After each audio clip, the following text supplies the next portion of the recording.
Assalamualaikum warahmatullahi wabarakatuh. Apa kabar anak-anak semua yang dirahmati Allah? Sehat ya? Semoga senantiasa kita diberikan kesehatan. Baik, kali ini kita akan mulai belajar kembali dalam mata pelajaran sains untuk kelas 5. Ya, masih bersama dengan Pak Lukman. Ayo kita mulai dengan membaca basmalah bersama-sama. Bismillahirrahmanirrahim. Baik, kita mulai.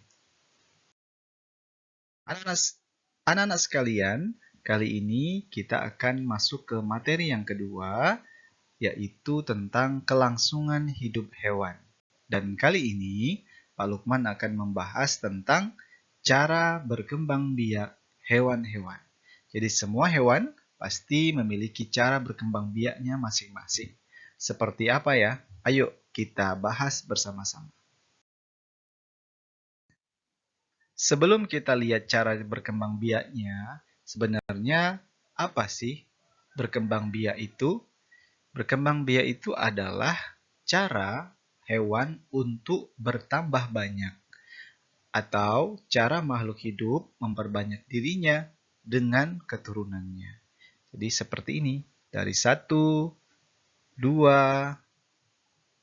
3 menjadi 5, 5 menjadi banyak, dan banyak-banyak lagi. Nah, seperti itu ya. Contohnya makna dari berkembang biak.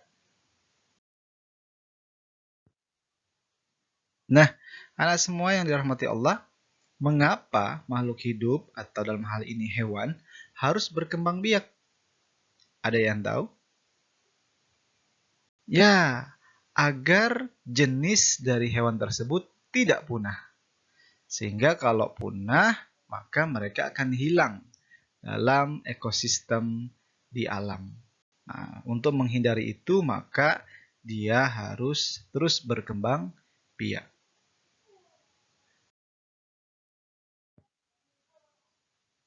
Nah, yuk kita cari tahu cara-cara berkembang biak hewan-hewan.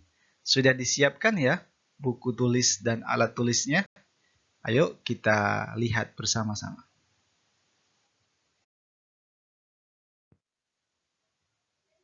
Yang pertama dari cara berkembang biak hewan itu adalah cara ovipar atau bertelur. Ovipar berasal dari kata ovum yang artinya telur. Jadi, hewan yang masuk kelompok ini berkembang biak dengan cara bertelur. Contohnya seperti kelompok unggas dan burung, contohnya ayam, merpati, pinguin. Kemudian dari kelompok reptil seperti ular kobra, cicak, buaya. Kemudian dari kelompok serangga seperti belalang, capung, kepik, dan kelompok ikan dari contohnya seperti mujair, ikan nila, dan ikan tuna.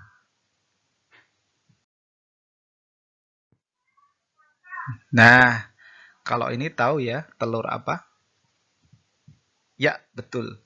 Ini telur ayam. Nah, tahukah kamu bahwa induk ayam akan mengerami telurnya dan akan menetas setelah 21 hari. Nah, setelah itu maka telurnya akan menetas, menghasilkan anak ayam.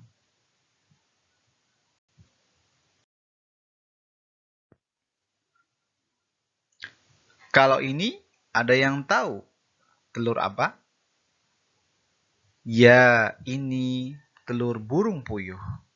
Nah, seperti ini burungnya.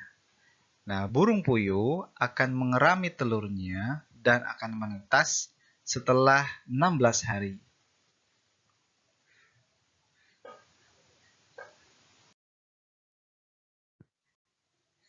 Kalau ini telur apa? Ya, ini telur ikan nila. Nah, tahukah kamu bahwa ikan nila akan bertelur sebanyak 500 sampai dengan 1000 butir setiap kali dia bertelur. Banyak sekali ya. Nah, ada fakta unik dari ikan nila. Ikan nila ini ketika dia telah bertelur dan telurnya sudah dibuahi, maka induk betinanya akan mengerami telurnya di dalam mulutnya hingga anaknya menetas. Bahkan ketika anaknya menetas beberapa hari, maka tetap dilindungi oleh induknya untuk masuk ke dalam mulut induknya tersebut. Wow, subhanallah. Begitu unik ya cara dia melindungi telur-telurnya.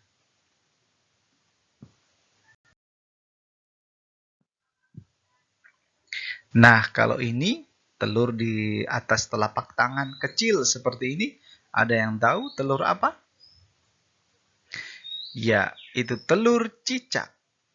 Ya, cicak dia akan menetas kurang lebih 40 sampai 60 hari. Ya, tentu saja kalau cicak tidak perlu dierami oleh induknya.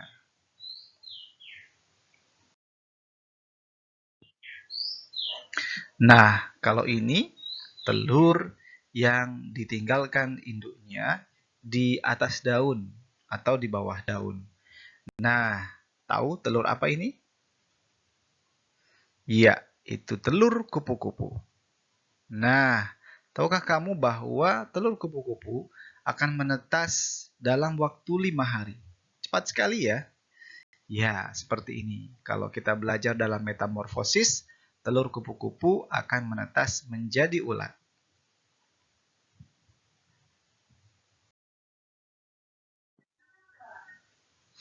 Nah, cara yang kedua, hewan berkembang biak dengan cara vivipar atau disebut juga beranak atau melahirkan.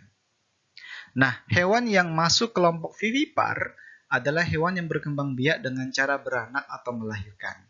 Hewan seperti ini dikenal juga dengan nama hewan mamalia atau hewan yang menyusui anaknya.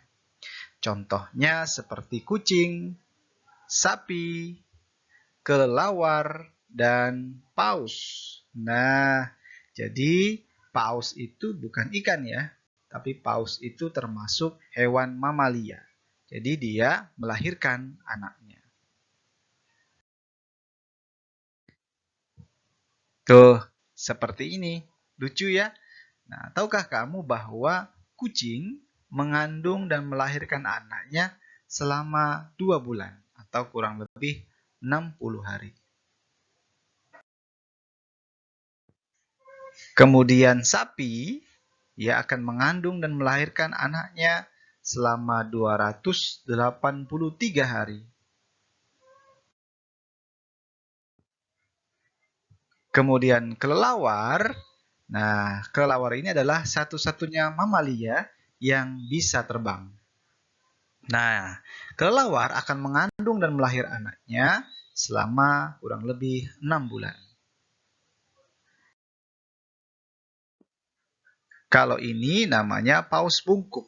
Nah, paus akan mengandung dan melahirkan anaknya setelah selama 12 bulan.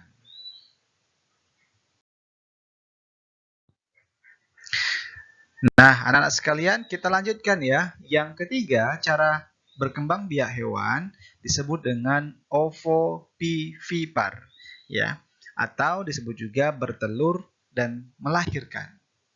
Kok bisa ya? Ya, bertelur dan melahirkan sekaligus. Ya, hewan ini memang berkembang biak dengan cara bertelur dan melahirkan. Telur akan berkembang di dalam tubuh induknya. Kemudian setelah bakal anaknya berkembang sempurna, maka telur akan menetas di dalam tubuh induknya. Kemudian induknya baru akan melahirkan anaknya. Jadi telurnya menetas di dalam tubuh induknya ya. Maka kemudian disebut bertelur dan melahirkan. Contohnya seperti ini, ikan hiu, ikan gapi, kadal, dan ular boa. Nah, yang keempat, cara berkembang biak hewan adalah dengan cara membelah diri. Ya, hewan yang membelah diri yaitu berkembang biak dengan cara membelah dirinya. Biasanya, hewan yang melakukan dengan cara ini adalah yang termasuk mikroorganisme. Nah, jadi ingat ya pelajaran kita yang lalu, yaitu hewan yang bersel satu yang ukurannya sangat kecil sekali, yang bisa dilihat hanya dengan alat mikroskop. Nah, contohnya hewan yang membelah diri ini adalah amuba. Nah, seperti ini ya, dari satu kemudian berusaha membelah diri, sampai kemudian menjadi dua organisme baru.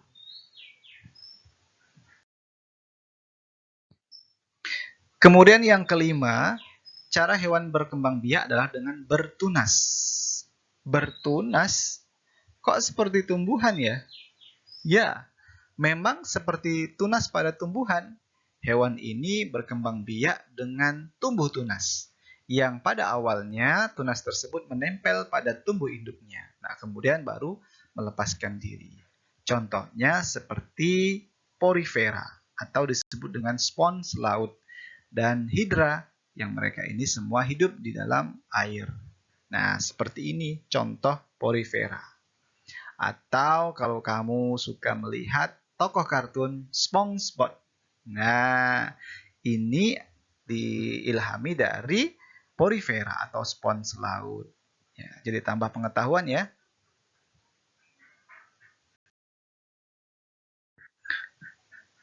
Yang berikutnya adalah cara berkembang biak hewan dengan cara fragmentasi. Apa ya fragmentasi itu? Nah, fragmentasi adalah cara berkembang biak hewan dengan cara memotong atau memutuskan bagian tubuhnya sendiri. Wah, ngeri ya, kok dia bisa memutuskan tubuhnya sendiri? Ya, setelah tubuhnya terpotong, nah potongan tubuhnya itu akan menjadi hewan baru. Nah, contohnya pada hewan yang bernama cacing pipih. Nah, seperti ini ya, ada yang terpotong secara alami, kemudian terbelah menjadi dua, ada juga yang memotong-motong tubuhnya menjadi tiga, seperti tampak pada gambar. Nah, anak-anak sekalian dirahmati Allah, jadi itu tadi cara-cara berkembang biak hewan. Yuk kita ulangi lagi agar kita ingat. Jadi tadi ada cara berkembang biak dengan cara ovipar, kemudian vivipar, dan ovovivipar. Nah, cara 1, 2, 3 ini disebut dengan cara generatif. Kemudian ada tadi cara membelah diri, tunas, dan fragmentasi. Nah, cara 4, 5, 6 ini disebut secara vegetatif. Jadi ada dua cara ya, hewan berkembang biak bisa secara generatif dan bisa secara vegetatif. Nah, baik anak-anak sekalian dirahmati Allah, sudah tambah pengetahuannya ya tentang cara-cara berkembang biak hewan. Nanti kalian bisa cari contoh-contoh lain yang lebih banyak. Nah, demikianlah pelajaran kita pada hari ini. Ya, mudah-mudahan menjadi ilmu yang bermanfaat. Pak Lukman akhiri sampai di sini. Assalamualaikum warahmatullahi wabarakatuh. Sampai jumpa dalam pelajaran sains berikutnya.